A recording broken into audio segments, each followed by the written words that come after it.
Hello everybody, this is my chapter 16 lesson overview. I just wanted to give you a very brief recap ahead of the actual lesson in the module to hone you or to focus your attention on certain items so that you know what to do this week and also for chapter 16, even though you're already well into it with your reading.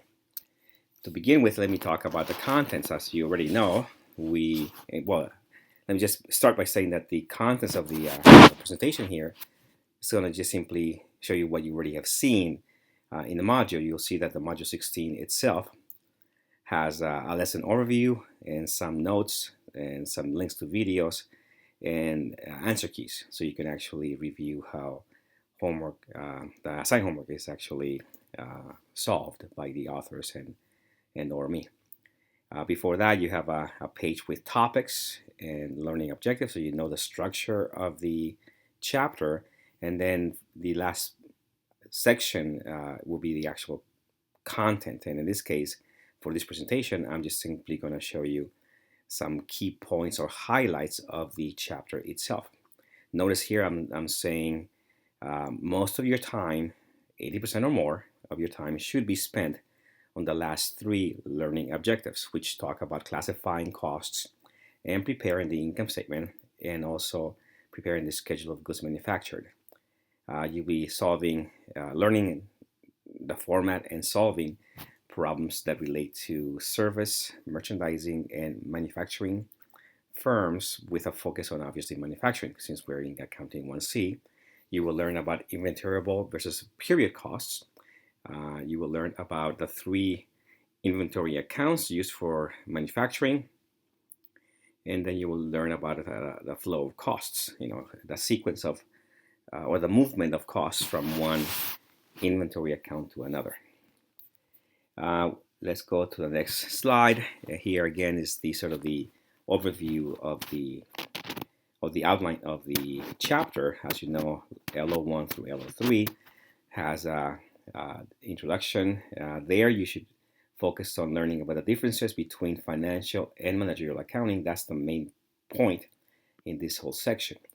Read a little bit about the trends in business, ERP, JIT, and TQM, and then also read a little bit about the part B is the thicker or the most heavy and more important part of the chapter, and there again you're going to be looking at things that relate to the service, merchandising, and more importantly, manufacturing firms. Let's go back now to module 16, the actual module itself. And as you know, the module has tabs, different pages. Right now I'm showing you on this slide the lesson page. And as you know, and you will see that the lesson page has notes that are a mixture of my own notes and the notes from the publisher.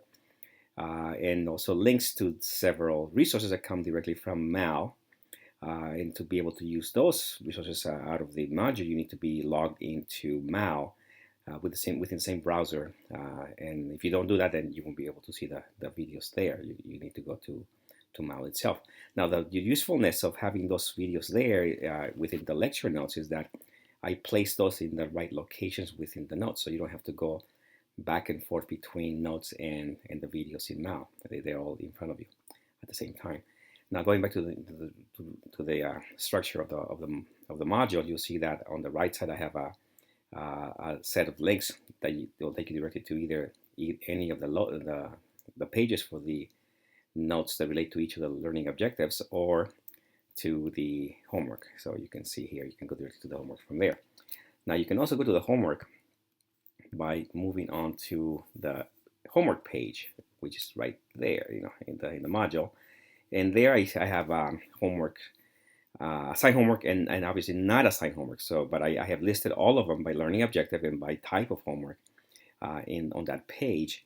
The ones that are linked, they are the ones that have something underneath. So the pages that have normally the answer keys with additional notes that I may have placed in there for your review of those assigned homework items, which then come out again in your Mal homework assignment, that's the one you need to do for a grade. But if you obviously review the ones on the module, you'll be able to hopefully solve the ones in math, which are the same with different numbers.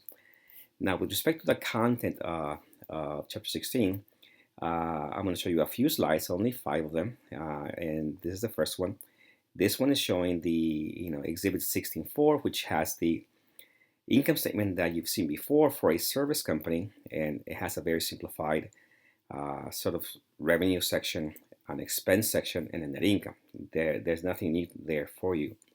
Merchandisers, again, you've seen this before in a different class, Accounting 1A, and there you see a little more detail. You have a revenue section. In this case, you call this sales. You have some sales items such as sales discounts and returns and so on. You get to net sales, and then you have a section here that relates to cost of goods sold. Normally, you only see the cost of goods sold line, but here in this one, that you're seeing the detail that makes up cost of goods sold. Normally, there's that they follow this inventory formula that I'm showing you here. Normally, you have beginning inventory plus purchases plus other things that you need to get the inventory ready for sale. And so normally that would include freight in. You subtract out ending inventory, and then that will give you the amount for cost of goods sold. So that's normally what you do for merchandisers. If you go to the next slide, you're seeing now the exhibit 16.7 from your book, and here you're looking at the income statement for a manufacturer. It's very much the same as a merchandiser, except for this line right there, the one with a P. It's there you see, instead of having purchases plus freight in, you have instead cost of goods manufactured. So you're gonna have to bring into this income statement the result of several calculations, and then put that into that line. And what that is here, on the right side of this slide, as I'm saying here on this slide, you see that it says the manufacturers have both product and period costs. Now, product costs are very specifically defined. Period costs are what you've seen already before. They're simply just the operating expenses. But product costs are what you actually use or what you incur in producing some product in a manufacturing firm.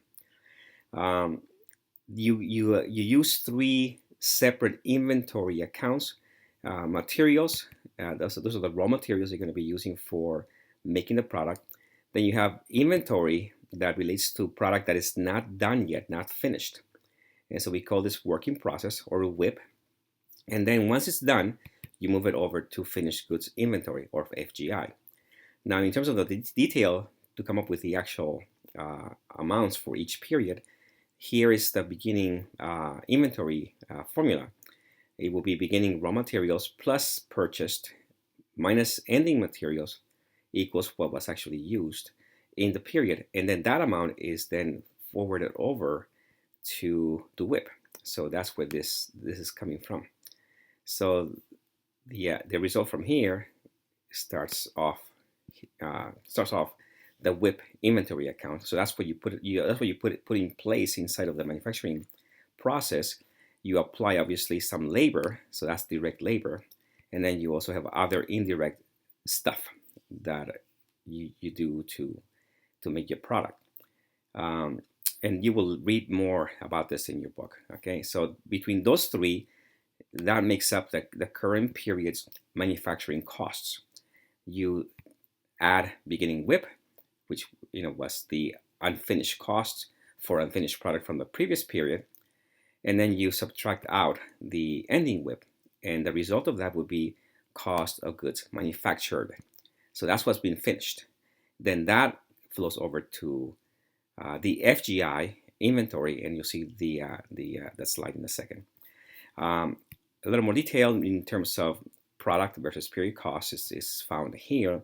As you can see, product costs are made up of direct materials, direct labor, DM, DL, and manufacturing overhead applied. And there's a difference between actual MOH and applied MOH. So make sure that you understand that and read more about it in your textbook. MOH itself is actually made up of indirect materials, things that are not traceable directly to individual units of production. That's indirect. So indirect materials, indirect labor, and applied overhead is what is MOH. Now, in terms of the actual flow, notice that this graphic here in Exhibit 16.9 gives you that flow. Here's materials inventory, goes to WIP, goes to finished goods. Once it's done, goes into cost of goods sold, which is part of your income statement. Here you see the operating expenses. So these are the period costs. All right, so hopefully that helps. 2 more slides.